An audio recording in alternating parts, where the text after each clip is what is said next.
about that was so important to you to include? I guess the leadership component, and a lot of my book has to do with leadership. And what I learned from that is it wasn't really about being locked in the container or the guy that threatened us with the machete, because nothing happened there basically aside from a threat. It was really about the dynamics of the 10 people, myself included, that were in that small container for that many days, and the tensions between each individual and certain other individuals, and realizing that real true leadership isn't telling the group what to do or delegating different responsibilities to people to keep them busy, but it was about bringing everybody together and making sure that they were in that much stress and that kind of situation. In the end, we were one team trying to work together. At Snowbird, when the skiing is getting good, it's snowing a lot and the powder is getting better and people are really enjoying it. At some point there's the tipping point. I think when you've seen the consequences and been there on the sad times and drag some guy out to the trailhead in a body bag to his family, then it's a pretty easy decision to make. Right. You don't worry about what somebody thinks about the Right. decision I just made. Make it the best decision you can every single time, and don't worry about what people think about you. You have a lot of days where you're very tired, where your body's trying to adjust to the altitude. I spent a lot of time looking at my feet like this. I spent a lot of time setting small goals.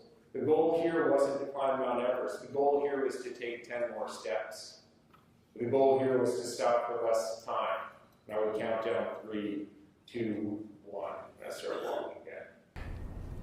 When I look at the mountain here and I see the photo, a guy had taken this photo of us on the mountain, I think that this was the moment that we put ourselves, each one of you puts yourself in a position in our lives, and this was the moment that we had put ourselves in the position to accomplish our goal. Finally in the position after a year of planning and training and everything else, right here ready to send our last day to the top and then stand on top. And when you stand on top of any mountain as a mountaineer, you know that this is the most hazardous portion of your climb.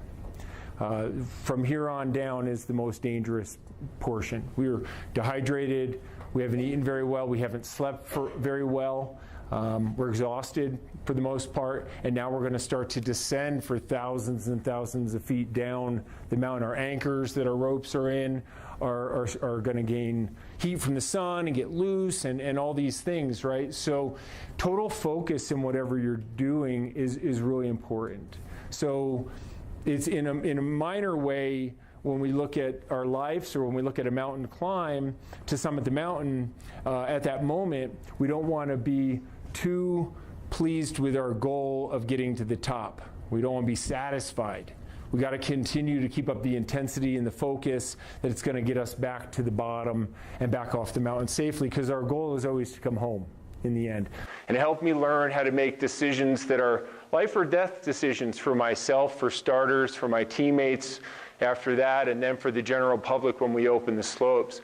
A decision that has to be made oftentimes with a radio on your chest where somebody asks you a question and you have just moments to think about it, push your radio key, and then answer the question. And then hundreds of people hear your answer. So there's a fair amount of stress involved in that. Thank you. It's a pleasure to be here today to celebrate the graduation of the class of 2012 here in Catskill. And suddenly a storm came upon us.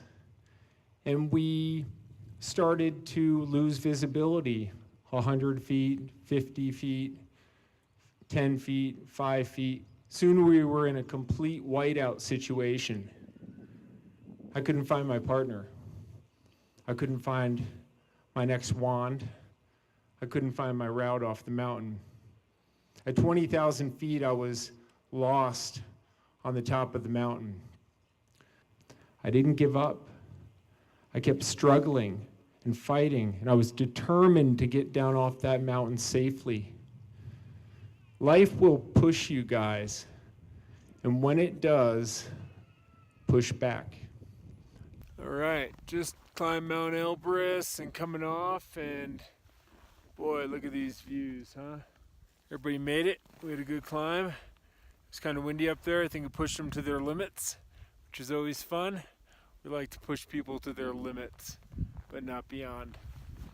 Really fun trip. We had a good time on Elbrus. You know, they work so hard for it. They push and struggle and encourage each other, and it's really cool to see. Such a cool job guiding people to these mountain places. I love it. The trigger can be man-made, somebody skiing, somebody snowboarding, somebody snowmobiling, snowshoeing, or a natural trigger. Dean Cardinale runs the Snowbird Ski Patrol. Everyone on his team is a certified master gunner. They use the heavy artillery to shock the snowpack, delivering the impact of 100 people pounding on the slopes. Fire. It's like a test that we see, and those results help us make a choice as to do we open this terrain or do we keep this terrain closed. This looks pretty intense. What's this thing? This is one of our avalanchers. It's a nitrogen compressed cannon that shoots an explosive high onto the slope. So you're literally blasting explosives up onto the mountain from here. And that's not all. From helicopters to howitzers. It is a constant battle to keep the slope safe.